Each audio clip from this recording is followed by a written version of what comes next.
What's up, everybody? Justin here to do a new countdown, part 5, final part of my top 50 favorite wrestlers. This is part 5. I'll be running down number 7 or number 6 to number 1. Check out part 4, part 3, part 2, part 1. Check them all out. This is part 5 of my top 50 favorite wrestlers. New countdown right now. Up first at number 6. Let me just turn this around. So up first at number 6 is Mick Foley. Mick Foley's number 6. All his characters: Cactus Jack, Mankind, Dude Love. Mick Foley, number 6. The guy was always one of my favorite guys on the microphone. The guy had Mick Foley, damn entertaining. Mick Foley, the guy probably more than any other wrestler in history, the guy gave up his body to entertain the fans. Beat his body down to entertain the fans. The guy can barely walk. I hope he got hip surgery, hip replacement, because he really needed it. And he was in a lot of pain. So I hope Mick Foley's better. I hope he's not in pain anymore. And I hope he's rehabbing his hip surgery and getting 100% better. Because Mick Foley, for all the joy, for all the stuff he did for wrestling and put his body on the line, that guy Mick Foley, he deserves a life of nothing but happiness and to not be in pain. So Mick Foley did so many great things. The guy's worked for every company, just about. He was in the AWA at one point. I think it's Super Clash 3. He was part of the AWA pay-per-view Super Clash 3. He was part of WCW in 1990 for a real short time, but he was there. He's part of a WWF Superstars taping where he was a jobber against the British Bulldogs, and Dynamite Kid stupidly, probably on purpose, Dynamite Kid broke his jaw. Dynamite Kid broke Mick Foley's jaw, I think with a clothesline. So then he went to 1991. He came back, made his return to WCW, had a great feud with Sting in 91-92. Did great things in 93 with his feud with Vader,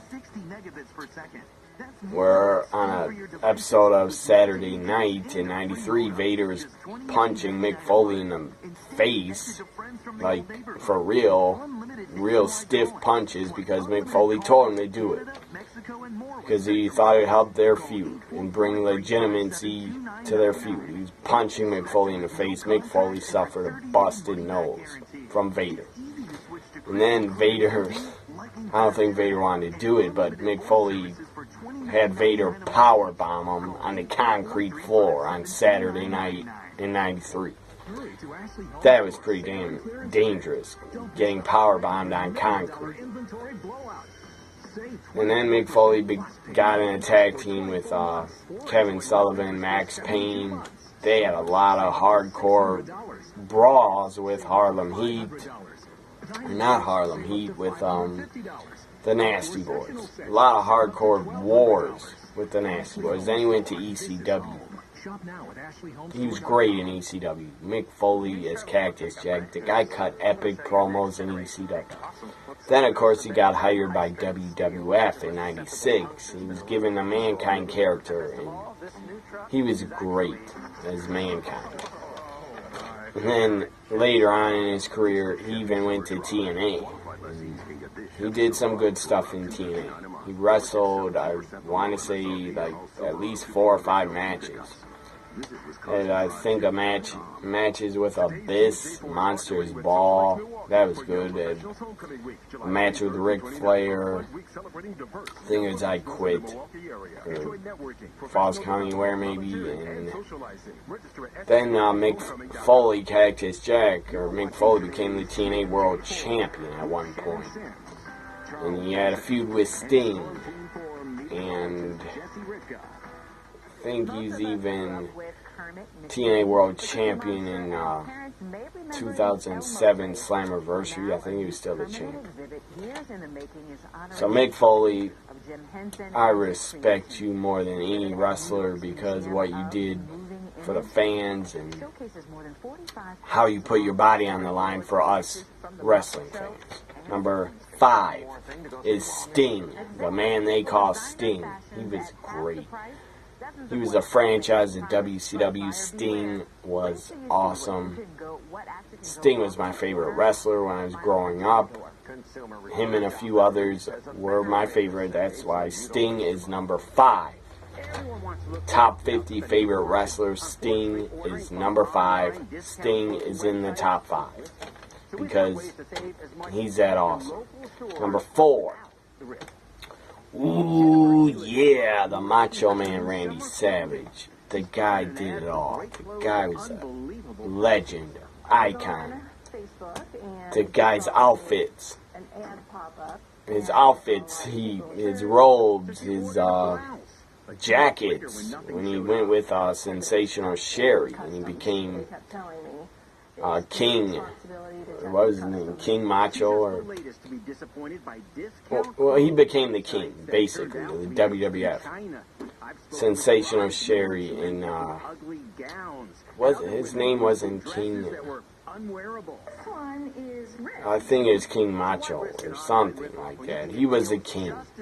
The guy had just great outfits, great jackets, ton of color, great designs on his jackets. And his robes were fantastic, great looking. So it wasn't just his voice, it wasn't just his character, it wasn't just that he had great wrestling ability. Macho Man had it all. The guy could cut great promos, he could talk, he could wrestle, and the guy's character looked damn good with all those outfits he had. So, the guy's icon. Then he went to he's a 2-time WWF champion, or 1-time, or wait, 1 or 2-time, or 2-time WWF champion, former Intercontinental champion, went to WCW at Starrcade 94. He appeared to help Hulk Hogan. Starrcade 94, that main event was shit. Hogan and stupid Brutus Beefcake, that was shit. Or whatever his fucking name was, the Butcher, or the man with no name.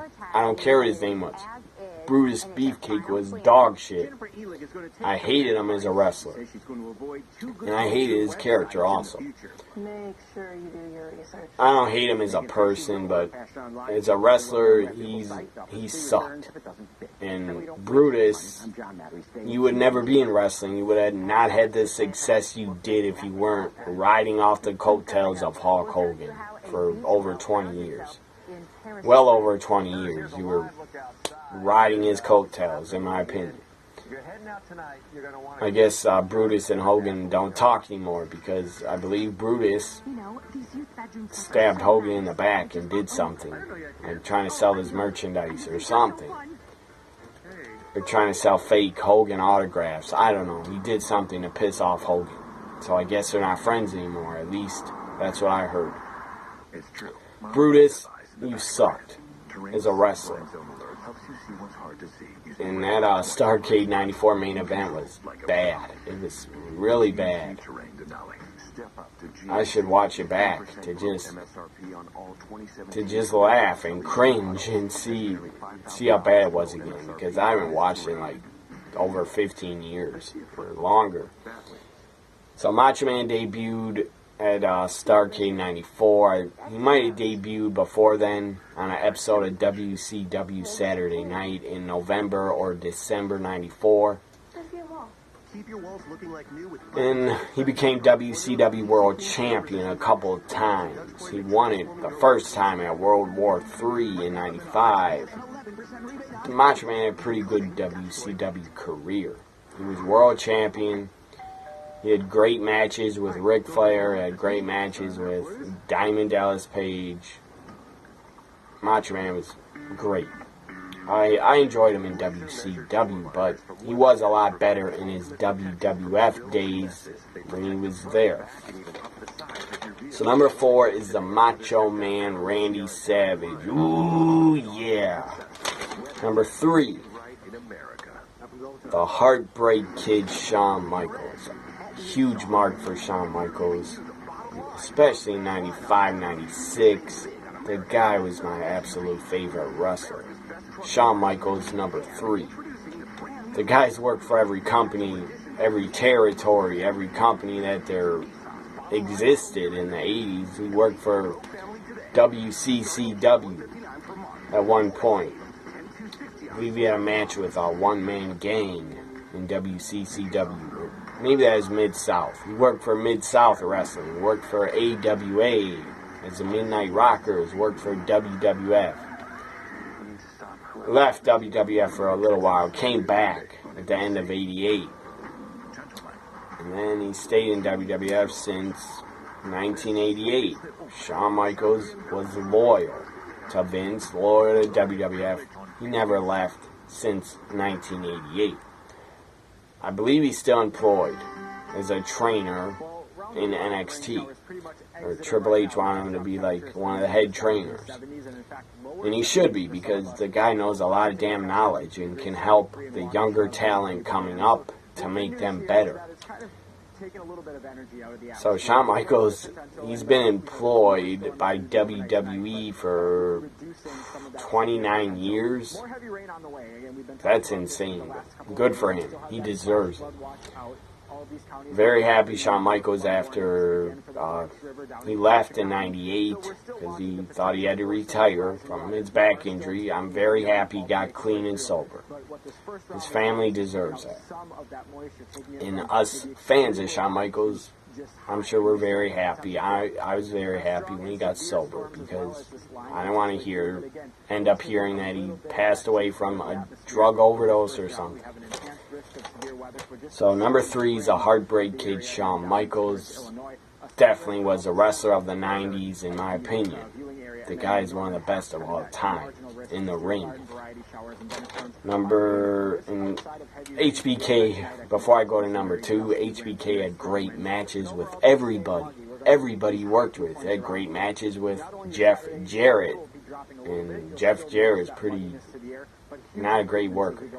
Had great matches with Kevin Nash as Diesel. Had great matches with Bret Hart. Had great matches with Stone Cold. Had great matches with Cena. You go to when he returned in 2002. Had great matches with Cena. Great matches with Triple H. Great matches with everybody he worked with. Ric Flair. I mean, even HBK, the guy's one of the greatest of all time. So, number 2, the Nature Boy Ric Flair. Woo! One of the greatest of all time. Had to do a woo there. Ric Flair, one of the greatest of all time. The guy was one of the best at cutting promos. As I said, Shawn Michaels, in my opinion, was a wrestler of the 90s. Ric Flair was a wrestler of the 80s. The guy did it all in the 80s. He was a 6-time NWA World Heavyweight Champion. I think he was also a U.S. champion in 1980, or maybe that was 79 or 78. But Ric Flair, the guy's done it all. He was trained by Vern Gagne, went through Vern Gagne's camp, and it wasn't easy to go through that. Debuted in 72 or 4 he debuted. The guy is great in Mid-Atlantic Wrestling. He was great in the NWA. He was great in WCW. Then he went to WWF in '91. around July, August of 91. We were told Ric Flair was coming to the WWF by Bobby Heenan at SummerSlam 91. Bobby Heenan was holding the old WCW Championship NWA title. He's holding it at Hogan's door, locker room. Knocked on his door, said, I'm here representing the Nature Boy, something like, I'm here representing the Nature Boy, Ric Flair, the real world's champion. And then Hulk Hogan slams the door on Bobby Heenan. He drops the title. That was damn funny. And Bobby Heenan picks up the title, goes, how dare you slam the door on me and the real world's champion. And then he starts banging on his door again. That was great. So Ric Flair made his pay-per-view debut at WWF Survivor Series 91 in an elimination match. It was damn good. Ric Flair in his WWF run, his first WWF run, had great matches with Roddy Piper, Bret Hart, Shawn Michaels, Macho Man. Even he worked with Hulk Hogan on a couple house show events that were televised in Madison Square Garden. So Ric Flair, the guy, had a great run. He won the 1992 Rumble, one of the best Rumbles of all time, in my opinion. Especially the commentary with Bobby Heenan, Gorilla Monsoon. The 92 Rumble is the best commentary there is, because Bobby Heenan is so biased towards Ric Flair. It's great commentary. Anyways, then Ric Flair returned to WCW, picked off right where he left off, whatever that means. But he won the WCW title in December 90, or he won in June or July at Beach Blast 93. He won the NWA title back from Barry Windham. I don't understand why they had an NWA title when they had the WCW title. That was stupid. And then they got the international title in 94. That was stupid also. They didn't need 2 world titles. But whatever, they did.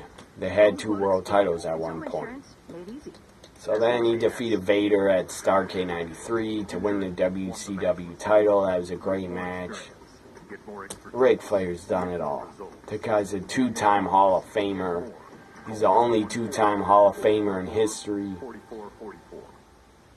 There probably shouldn't be any other 2-time Hall of Famers. The only other guys I'd give it to is the NWO. That's who I'd give another Hall of Fame ring to. The group, the NWO, Hogan, Hall, and Nash. That's why I would give them another Hall of Fame induction as the NWO. But that's it. Nobody else should be a 2-time Hall of Famer. Except Ric Flair and Hogan, Hall, and Nash. Because they started the NWO. So, number 2, the Nature Boy Ric Flair. Number 1, should be no surprise. I'm a mark for this guy. He is the reason why I'm a wrestling fan right now. If I never saw this guy on TV in the first place, I guarantee you I would not be a fan of wrestling or probably WWE or pro wrestling. First guy I saw on TV when I was 3 years old was Hulk Hogan. He drew me in, he sucked me in, he hooked me onto pro wrestling and hooked me onto the WWF. And ever since I was 3 years old, because of Hulk Hogan, ever since I was 3 years old, because of him, is why I'm obsessed with wrestling. And why I still watch it and I'm still addicted to it. Wrestling's my drug. I don't do any other drugs. Wrestling is my addiction. And my drug. So, number 1's Hulk Hogan. The guy's done it all. 6-time WCW champion. I don't know if he's, trying to think. I think he's a 4-time, 5-time WWF champion. See, he won it from the Iron Sheik, he won it from Macho Man, he won it from Sergeant Slaughter. So that's 3 times. Won it from The Undertaker. So that's 4 times. Won it from Yokozuna, that's 5 times. Won it from Triple H in 2002, so Hogan's a 6-time WWE champion. 6-time WCW champion. The guy's the ultimate babyface when Hulkamania was running wild. And then he turned heel in '96, and he became the ultimate heel, part of the leader of the NWO New World Order. That was too sweet. For life. Stupid Young Bucks and Bullet Club, you didn't start this. NWO didn't even start this. The Clique started this, in my opinion.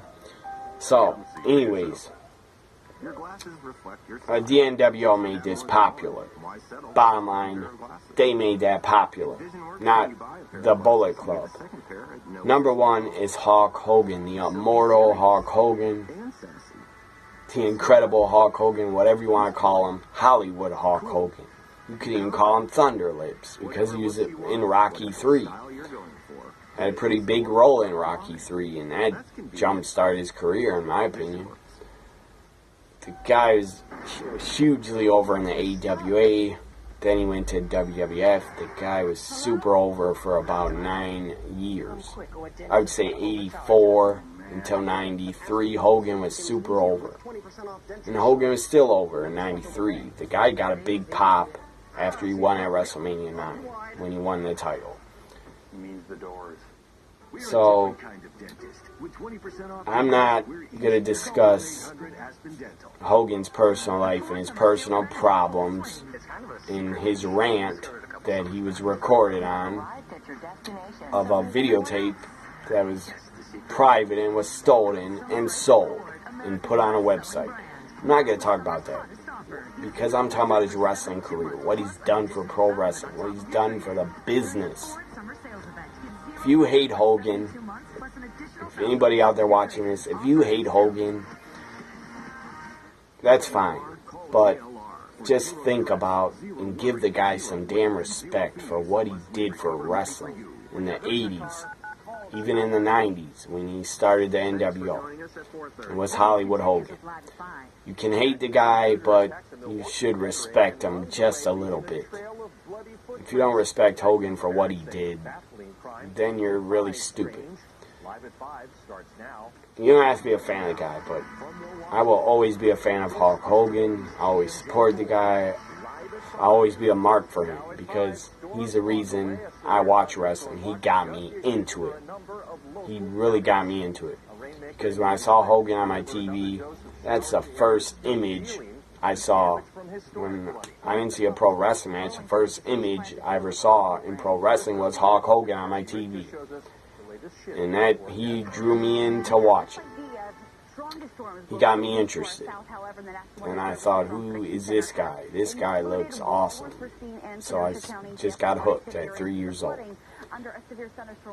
So number one is the immortal Hulk Hogan. You can call him the immortal Hulk Hogan. You can call him Hollywood Hogan. But what you should do is just call him a legend and respect what he did for the wrestling business. He brought it to the mainstream. He was the first pro wrestler on the cover of Sports Illustrated. Him and Mr. T hosted Saturday Night Live, I believe in 84 or 85. He's the first wrestler to host Saturday Night Live.